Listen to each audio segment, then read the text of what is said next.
Kanchipuram Vakula silks నాణ్యత మా ప్రాధాన్యత. మదీనాగూడ, మియాపూర్, హైదరాబాద్ లో త్వరలో శుభారంభం.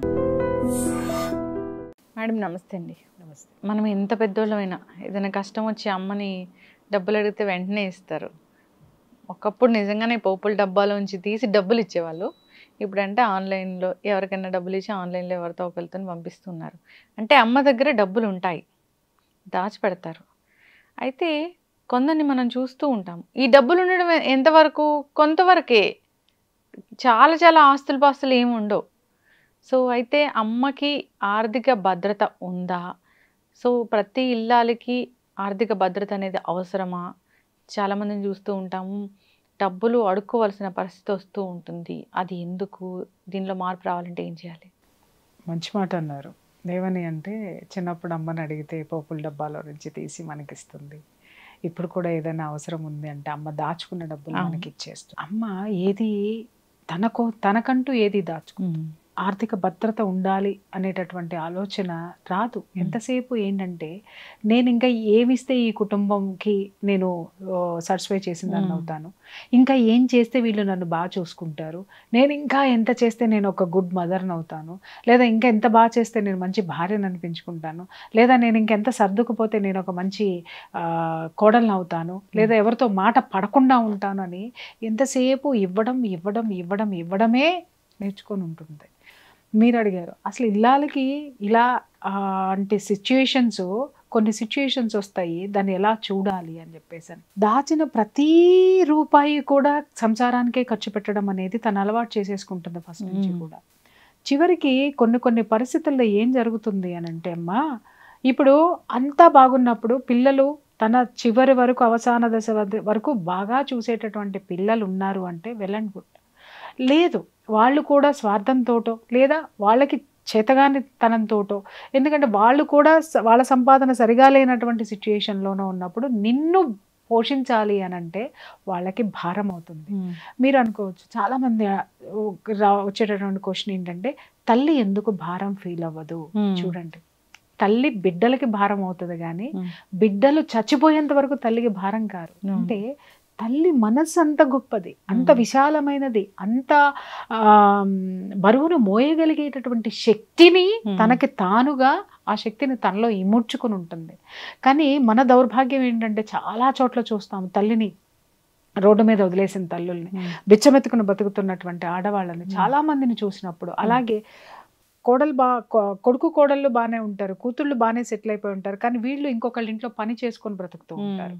అంటే పని చెయ్యొద్దు అని నేను చెప్పను, వెల్ అండ్ గుడ్, చేయాలి. మనం బ్రతికున్నంత వరకు, మన కాలు చేయి ఆడినంత వరకు మన సంపాదన మీదే మనం బ్రతకాలి, మన సంపాదనతోటే మనం ఉండాలి, ఎవరి మీద మనం ఆధారపడకూడదు. కానీ ఆ డబ్బు కూడా తనకు తాను సంపాదించుకున్నది కూడా మనవరాలకి ఏదో కావాలి, ఏదో అయింది మనవరాలకో మనవడుకో, మళ్ళీ కొడుకు అడుగుతాడేమో, మళ్ళీ కూతురు అడుగుతుందేమో, మళ్ళీ వాళ్ళకే ఖర్చు పెట్టడం అనేది జరుగుతుంది. ఓల్డ్ ఏజ్ హోమ్లో ఉన్న తల్లిని చూడడానికి కొడుకు వెళ్తే సో మనవరాలకి డబ్బులు ఇచ్చి పంపించిన స్టోరీ నాకు చాలా ఉన్నాయి. అదే నేను చెప్తున్నాను కదా, తన కోసం ఎవరన్నా తుణమో పడమో, ఇప్పుడు ఇట్లాంటి ఓల్డేజ్ హోముల్లో ఉండి తనని ఎవరైనా వచ్చిన దాతలు ఎవరైనా ఉన్నారు, పెద్ద మనసు వచ్చిన వాళ్ళు ఉన్నారు, తన కోసం ఇచ్చినటువంటి తుణమో పడమో కూడా దాచి పెట్టుకుని మళ్ళీ వాళ్ళు వచ్చినప్పుడు అంటే తనను చూడరు, తను భారం అని చెప్పేసి వదిలేస్తారు. అలాంటి పరిస్థితుల్లో తన వాళ్ళు తన కోసం వచ్చినప్పుడు కూడా ఏదో ఒకటి ఇవ్వాలి అని తన దగ్గర ఉన్నటువంటి ఆఖరి నయా పైసా వరకు కూడా ఇవ్వడం అనేది ఈ ఇళ్ళల్లో ఉండేటటువంటి దాన్ని ఏమనాలంటే అదొక పెద్ద వ్యసనం అంటాను నేనైతే. మాత్రం ఇవ్వద్దు అని నేను చెప్పను, కానీ ఇక్కడ ఇల్లాలు కూడా ఆర్థిక భద్రత ఆమెకి చాలా అవసరము. నువ్వు ఇంటి ఖర్చులు పెడతావు, నీ భర్త ఒక 10,000 ఇస్తున్నాడు ఇంటి ఖర్చులు చేయడం అని, ఆవిడ చాలా జాగ్రత్తగా దాస్తూ వస్తుంది. దాంతో ఆర్థిక పరిస్థితులు బాగోనప్పుడు ఇంటిని ఆదుకుంటుంది, అలాగే పిల్లలకి ఏదన్నా చేస్తుంది, అలాగే ఇంకేదన్నా చేస్తుంది, ఇంకేదన్నా పొదుపు చేసి. ఇల్లాల చేతిలో డబ్బులు ఉన్నాయంటే కొంతమంది దుబారా ఖర్చు చేసే వాళ్ళని నేను మాట్లాడను, కానీ ఎంతమంది ఇల్లాళ్ళమ్మ రూపాయి కూడబెట్టి ఆ కుటుంబానికి అదనపు సౌకర్యాలను కానీ, అదనపు వస్తువులను కానీ, అదనపు ఆస్తులను కానీ ఏర్పరిచినటువంటి ఆడవాళ్ళు ఎంతమంది ఉన్నారు ఈ భూమి మీద. కానీ ఇంత సమర్థవంతంగా చేసేటటువంటి ఆ ఇల్లాలు తనకంటూ ఒక్క 10 రూపాయలైనా వెనకేసుకుని తీరాలి, తనకంటూ ఉండి తీరాలి. అరే ఉన్న 10 రూపాయలు అరే ఎందుకంటే ఇక్కడ చాలా కుటుంబాల్లో నేను చూశాను, తల్లి ఇలా పొదుపు చేసి దాచుకున్న డబ్బుల్ని కూడా వాడింట్లో ఏదైనా ఫంక్షన్ ఉంటేనో, లేకపోతే ఇంకా వాడు ఎక్కడికన్నా వెళ్ళాలంటేనో, లేకపోతే పిల్లలు వాళ్ళ స్వార్థం కోసం, భర్తో పిల్లలో లేకపోతే ఆమె పుట్టింటి వాళ్ళు వాళ్ళ స్వార్థం కోసం వచ్చేసి బతిమలాడేసి నువ్వు తప్పితే ఆదుకునే వాళ్ళు ఎవరు లేరు, ఈ ఒక్క పని నువ్వు చేశావు అనంటే అబ్బా నేను ఎక్కడో ఉంటాను అనేటటువంటి మాటలు చెప్పేయంగానే కరిగిపోయి అన్ని సంవత్సరాల మట్టి తన కోసం దాచుకున్నటువంటిది కూడా చివరి క్షణంలో ఇచ్చేసి రోడ్డున పడినటువంటి ఇల్లాళ్ళు ఎంతమంది ఉన్నారో నాకు తెలుసు. ఎందుకంటే వాళ్ళు స్వార్థం కోసమే వస్తారు వీళ్ళ దగ్గరికి, వచ్చి వాళ్ళ పని అయ్యేంత వరకు ప్రేమగా ఉంటారు, పని అయిపోయిన తర్వాత వెనక్కి కూడా తిరిగి చూడరు. కొంతమంది ఉంటారు, అరే నీ మనవరాలకి ఏం చేయించవా అమ్మా, పలానాది చేయించవా, అరే నువ్వు కూతుర్ని కన్నావు లేదా నువ్వు కొడుకుని కన్నావు, నీ కొడుకు బైక్ కొనుక్కోవాలి అని అంటే ఆ కొడుకులు కూడా చూడమ్మా ఎంత ఇదిగా నాయనమ్మ దగ్గరికే వస్తారు. మరి ఎందుకు యువతలు నాన్న దగ్గరికి పోరు, అవతల అమ్మ దగ్గరికి పోరు. నానమ్మ దగ్గరికి ఎందుకు వస్తారంటే నానమ్మ ఒక పిచ్చది. ఎందుకు, ఎలాంటి పిచ్చది, ఎమోషనల్ పిచ్చది, బాండింగ్, ఎమోషనల్ బాండింగ్ పిచ్చిది. కాబట్టి దానికి ఏదో ఒక మాయ మాటలు చెప్పేసి ఎందుకంటే ప్రేమ లేదు ఆమెకి, ఆ ప్రేమను చూపించగానే అది ఇచ్చేస్తుంది. కాబట్టి వచ్చి వాళ్ళ పబ్బం వాళ్ళు గడుపుకొని వెళ్ళిపోతారు. మనవాడు బైక్ కొనుక్కొని రోడ్ల మీద ఆనందంగా తిరుగుతాడు తప్ప ఈమెకి లేని క్షణంలో ఆ బైక్ అమ్మేసేసి ఏ మనవడైనా సరే, ఏ మనవరాలైనా సరే, మనవరాలకి ఏదైనా వేడుకలు వచ్చినాయి అంటే నగలు చేయించేసేస్తారు. మీ అమ్మ దగ్గర ఉన్నాయిగా అది తీసుకురా చేపిద్దాం అనేటటువంటి ఆడవాళ్ళ గురించి నాకు తెలుసు. భర్తల్ని చేసి మీ అమ్మకి డిపాజిట్ ఉన్నది కదా అది తీసుకురా, నా కూతురికి పలానాది చేయిస్తా, లేకపోతే నేను పలానాది చేయించుకుంటా, లేదా ఈ వేడుక చెయ్యాలి, లేదా మనం అప్పులు తీర్చుకోవాలి. నీకు బలిసి లేదా నీకు చేతగాక నువ్వు అప్పుల పాలైతే ఆమె బ్రతుకు తెరువు కోసం దాచుకున్న డబ్బులను కూడా నువ్వు తీసుకొస్తున్నావు అంటే నువ్వు ఎంతదవి నీకు హెల్ప్ చేయాలా? కష్టపడు. ఆవిడ ఎన్ని సంవత్సరాలు కష్టపడింది, కష్టపడినా కూడా ఆవిడ రూపాయి నీ దగ్గర దాచుకుంటే ఆ రూపాయికి కూడా ఇవాళ నేనేం లేదమ్మా, నేను ఆరిపోయానమ్మా, నేను ఏదో అయిపోయానమ్మా అని అంటున్నావు. వయసులో ఉన్న నీకే శక్తి లేదని నువ్వు జారగిల పడితే, శక్తి లేని నీకు ఆవిడ సహాయం చేస్తే శక్తిని కోల్పోయినప్పుడు ఆవిడకి ఎవరు సహాయం చేయాలి? గవర్నమెంటే వాళ్ళకి పెన్షన్ ఇస్తూ ఉంది. ఇలాంటి సందర్భాలు ఉన్నాయి కాబట్టే ఇవాళ గవర్నమెంట్లు వృద్ధాప్య పింఛన్లను ఇవ్వడానికి కారణం ఇదే. ఇవాళ చాలా మంది ముసలి వాళ్ళు ఎంత హ్యాపీగా బ్రతుకుతున్నారో వీటి వల్ల. వాటిని మనం కొంతవరకు సమర్థించాల్సిందే. వృద్ధులకి ఖచ్చితంగా గవర్నమెంట్ ఆసరా అనేది డెఫినెట్గా ఇవ్వాలి. కానీ నేనేమంటున్నానంటే గవర్నమెంట్ ఇచ్చేది ఎంతవరకు వస్తామా, తిండి తినడం వరకే వస్తుంది. ఏదన్నా మెడికల్ అవసరం వచ్చింది, లేకపోతే ఇంకేదన్నా కావాల్సింది ఉంది, వీళ్ళకి భద్రత ఏది చెప్పండి? అంటే పెద్ద పెద్ద జబ్బులకు కూడా కొడుకులు చేతగాని వాళ్ళైతే, నాకు తెలిసినంత వరకు మా బంధువుల్లో ఒక ఆవిడ కొడుకు అసలు ఎందుకు పనికిరాడు, అంత గారాబంగా పెంచింది. ఒకప్పుడు మంచి ఆస్తిపాస్తులు ఉన్నాయి, ఆ తర్వాత ఆస్తులన్నీ వాళ్ళకి కలిసి రాలేదు, మొత్తం ఇదైపోయినాయి. వాడు ఎందుకు పనికి రాకుండా తయారయ్యాడు, వాడు ఒక్క రూపాయి ఇవ్వడు. ఈమెకి తమ్ముళ్ళు కానీ ఇతర బంధువులు కానీ ఎవరైనా సరే ఆమెకి కొంత ఉండమని చెప్పేసి ఒక ఇల్లు వేసిచ్చి ఆమెకి ఉండడానికి తృణమో పణమో ఇస్తూ ఉంటారు. నెలకి వచ్చేసరికి పింఛన్ వస్తుంది గవర్నమెంట్ తరపు నుంచి.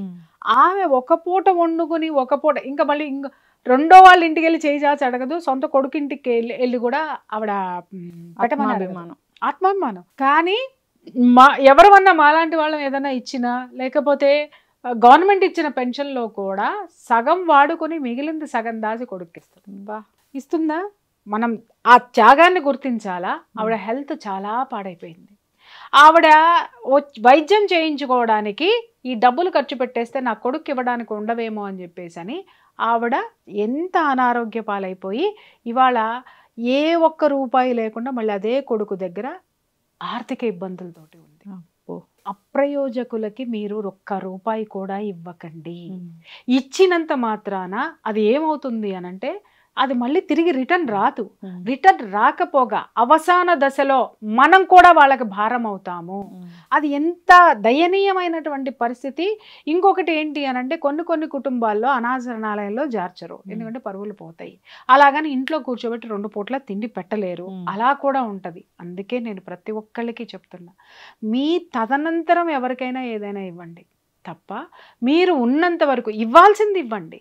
కానీ మొత్తం మీకంటూ ఏమీ లేకుండా అంత త్యాగాలు చేయాల్సినటువంటి అవసరం లేనే లేదు. తల్లిదండ్రులు ఎవరైనా సరే ఒక 50 సంవత్సరాలు దాటిన తర్వాత మెల్లమెల్లగా వాళ్ళకంటూ ఒక ఆర్థిక పరమైనటువంటి వెసులుబాటు వాళ్ళకి ఉండాలి, భద్రత వాళ్ళకి ఉండాలి, వెనకేసుకోవడం అనేది ఉండాలి. కొంత వాళ్ళ కోసం దాచుకోవాలి, వైద్యానికి కానివ్వండి, లేకపోతే అవసాన దశలో కానివ్వండి, దేనికైనా సరే అక్కడికి వచ్చేంత వరకు కూడా వాళ్ళ కోసం వాళ్ళు పెట్టుకునే తీరాలి. సో ఈ స్థిరాస్తులు ఇలాంటివి ఉన్నా కానీ ముందే రాయించేసుకుంటూ ఉంటారు కొడుకులు, కూతుర్లు అయినా సరే చాలా తెలివిగా. వన్స్ అవి చేతికి వచ్చాక అస్సలు చూడరు. ఈ స్వార్థంతో కూడినటువంటి పిల్లలమ్మ, చెప్తున్నాను కదా, ఆ స్వార్థంతో కూడినటువంటి పిల్లలు ఉన్నప్పుడు ఎవరైతే తల్లిదండ్రులు బతికుండంగానే ఆస్తులు ఇవ్వమని, తల్లి బతికుండంగానే తల్లికి కూడా తెలియకుండా వాటాలు పంచుకునే ప్రబుద్ధులు కూడా కొంతమంది ఉన్నారు. వాళ్ళకి కానీ నిజం చెప్తున్నాను కదా, తల్లి అనేటటువంటి పేగుబంధంతో నువ్వు ఇంకా చేస్తూ కూర్చున్నావు అని అంటే చివరికి ఆ విశ్వం కూడా నిన్ను క్షమించదు. ఇంకా దారుణం ఏంటంటే క్షమించదు. అవసాన దశలో అయ్యో కొడుకులకి ఎంత చేసింది, భగవంతుడు ఆమెకి ఎందుకు ఇలా చేశాడు అని అంటే, భగవంతుడు నీకు లేకుండా పెట్టమని చెప్పాడా? భగవంతుడు నీకు ఇచ్చాడు, నీ కోసం ఇచ్చాడు. నువ్వు భగవంతుడిని కోరుకున్నావు కాబట్టి ఎన్ని పూజలు చేసిందో భగవంతుడికి, చివరిలో కొడుకులు చూడలేదు అని అంటే ఆ స్థితికి నువ్వు ఎందుకు వచ్చావు? కొడుకులో కూతుళ్ళో బంధువులో అసమర్థులైనప్పుడు అసమర్థులకి నీ యొక్క ఆస్తిపాస్తులు కానీ నీ యొక్క ధనాన్ని ఎందుకు ఖర్చు పెట్టావు? నీ సొమ్మును ఎందుకు ఇచ్చావు? ఎందుకు ఖర్చు పెట్టావు? దాని పర్యవసానం భగవంతుడు నీకు ఇచ్చాడు, నీ తీసుకెళ్ళి ఇంకొకరికి ఇచ్చిన తర్వాత ఎందుకు భగవంతుడు నిన్ను ఎందుకు చూడాలి? నువ్వు ఇచ్చిన దానికి, నువ్వు భగవంతుడు ఇచ్చిన దానికి నువ్వు విలువ ఇవ్వనప్పుడు, భగవంతుడు తన మాట విన్నప్పుడు తనెందుకు చూస్తాడు? అనుభవించమనే చెప్తాడు, నువ్వు తెలుసుకో అనే చెప్తాడు. అవసాన దశలో తెలుసుకొని తీరాలి మనం. కానీ కొడుకు బాధపడుతున్నా, కూతురు బాధపడుతున్నా, కన్న పేగు అల్లాడిపోతుంది. అమ్మ నేను ఒక్క మాట నేను చెప్తా, అవతల వాళ్ళు ప్రాణాపాయ స్థితిలో ఉన్నప్పుడు పెట్టండి, కాదని అనట్లేదు. కావాలని చేసేటటువంటి వాటికో అవసరానికి ఇవ్వండి. 10 రూపాయలు మీ దగ్గర ఉంటే వాళ్ళకి 2 రూపాయలు అవసరమైతే ఖచ్చితంగా ఇవ్వండి. మళ్ళీ వాళ్ళ దగ్గర బాగున్నప్పుడు మళ్ళీ ఆ 2 రూపాయలు తెచ్చుకునే ప్రయత్నం చెయ్యండి. అందరూ ఇక్కడ నీకు సెంటిమెంటల్ లేవా అని మాట్లాడద్దు, ఎదవ మాటలు మాట్లాడకండి.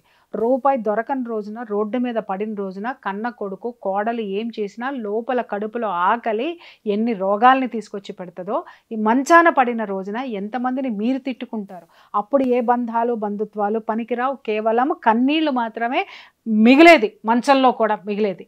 ఇలాంటి పిచ్చి మాటలు మాట్లాడద్దు. కన్న కడుపు, కన్న పేగు, అరే నీది పేగు, నీ పేగు తెంచుని పుట్టిన వాడికి నువ్వు అనేటటువంటి గౌరవం లేని చోప్పుడు నువ్వు ఇవ్వడం ఎంతవరకు సమంజసము? అది మాట్లాడండి. కన్న పేగు తరుక్కుపోతుంది, బాధ ఖచ్చితంగా ఉంటుంది. కానీ నీ బాధను పట్టించుకోని వాడికి నువ్వు చేసి వ్యర్థము, చేసినా కూడా లాభం లేదు.